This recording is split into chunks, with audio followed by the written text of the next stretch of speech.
the strange enemy that stumped modders for 11 years in Super Mario Galaxy. Super Mario Galaxy will never get old to me. Space itself is vast and timeless, and this game has sort of an eternal charm that is hard to shake.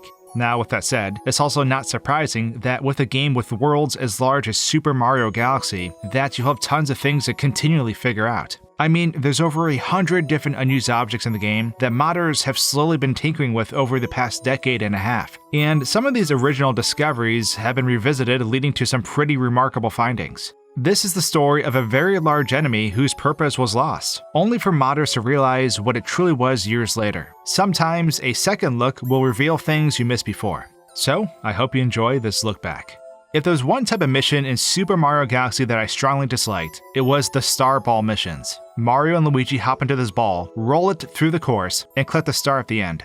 Honestly, just gazing upon this massive, transparent sphere just fills me with dread. I don't know if my Wiimotes had just taken one too many hits in some aggressive Wii Sports brotherly bouts, but man, these levels were a drag with motion controls. It didn't help that the music itself was anxiety-inducing. It's got on your nerves, and so did trying to roll through this level. Take a listen.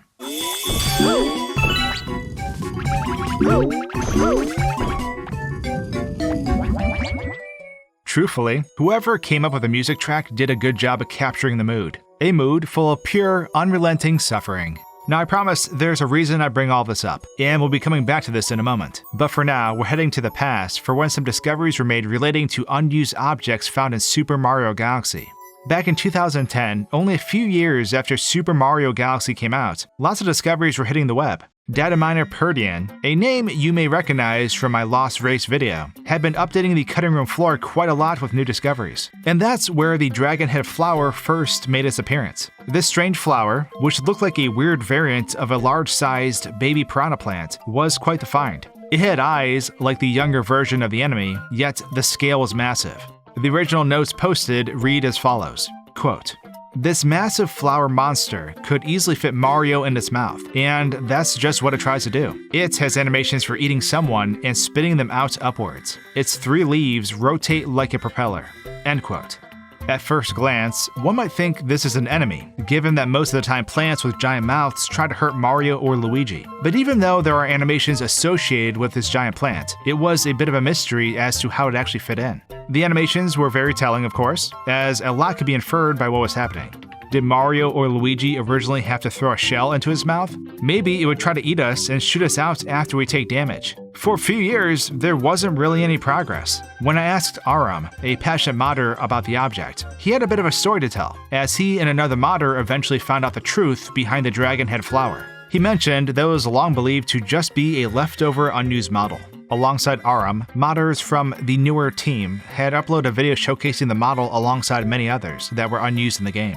This video was lost, however, and isn't online anymore. From 2010 to 2015, not much was really known about the object. This is about the time when Aurum had started to document unused objects in the game, and that is when he noticed that this particular object had some leftover code still attached to it. However, when trying to load the object into the game unfortunately crashed. This was problematic because in 2015, the tools of today weren't really a thing, so tracing back the source of why a crash occurred was a lot more difficult. Quote, "There were 2 reasons the crash was a roadblock. First, we didn't have a crash debugger patch for Super Mario Galaxy. And second, we didn't have the symbol map for the game back then. However, it was eventually found later on among the files for the NVIDIA Shield release of the game. In simplest terms, a symbol map labels every function and static instance in the code, so that we actually know what certain parts of the code are used for." End quote. Just a side note here in case you weren't aware, Super Mario Galaxy was actually ported to the NVIDIA Shield TV in 2018, specifically for China. It was an Android TV-based digital media player produced by NVIDIA. And in China, this included the porting of a few Wii titles. It was this port that led to the discovery of the symbol map. Aurum then went on to explain that years later in 2019, he finally found out why the game crashed when the game loaded the object in. He released a video called Super Mario Galaxy: More Unused Objects on December 22nd of 2019, finally showing off this dragon head flower in-engine. It turns out that the reason why the game crashed in the past is because in order for this object to load, the game needs to have a path set to the object. Without a path defined, the game would call upon non-existent data and lock up. Even with a path assigned though, the object itself didn't move. The collision on the enemy was very strange as well, and it wouldn't interact with the player. However, in 2021, 11 years after the initial discovery of this strange enemy, the true purpose of the dragon flower was finally found.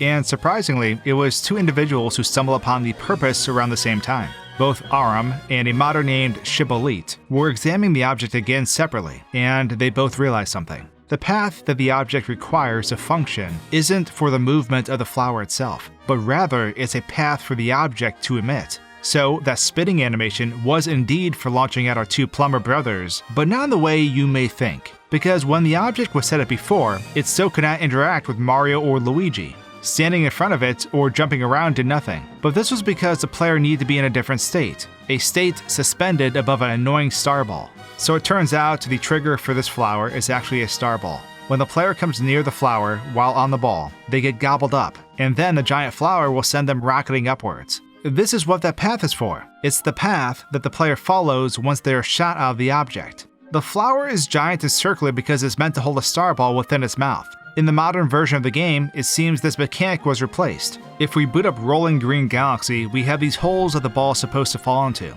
Once the ball reaches these, the ball is shot out to the next destination. We don't know for sure if both of these objects existed at one point together, or if the dragon head flower was eventually replaced with these holes that function relatively the same way. In my opinion, I can see why the dragon head flower would be replaced though, from a usability standpoint. It looks like an enemy that you want to avoid, and it looks large enough to hurt Mario even when on a ball. It sends the opposite message that a small decorated hole does. Most players are at least familiar with the idea of golf or putt-putt, and instinctively, they want to put the ball into the hole. The yellow glow of the starball matches the outer ring of the hole, and players automatically assume they go together. If it was a giant, dangerous-looking flower, players would be wary or even try to avoid it. This would break the flow of the level and the player's immersion. Now, that's just a random guess not backed up by anything in particular, but realizations like this can often lead to a better flowing game. However, the opposite could be argued too. Maybe these holes still existed, but the dragonhead flower was indeed an enemy. It was something you did have to avoid because if you went inside of it, it would shoot you off a cliff. It's interesting to consider both options, and wonder what the actual use for it was. I'll miss this giant bizarre flower, but it's definitely neat to see how it evolved over time. I hope you guys enjoyed this look back at a lost asset. Subscribe if you did, and until my next video, cheers!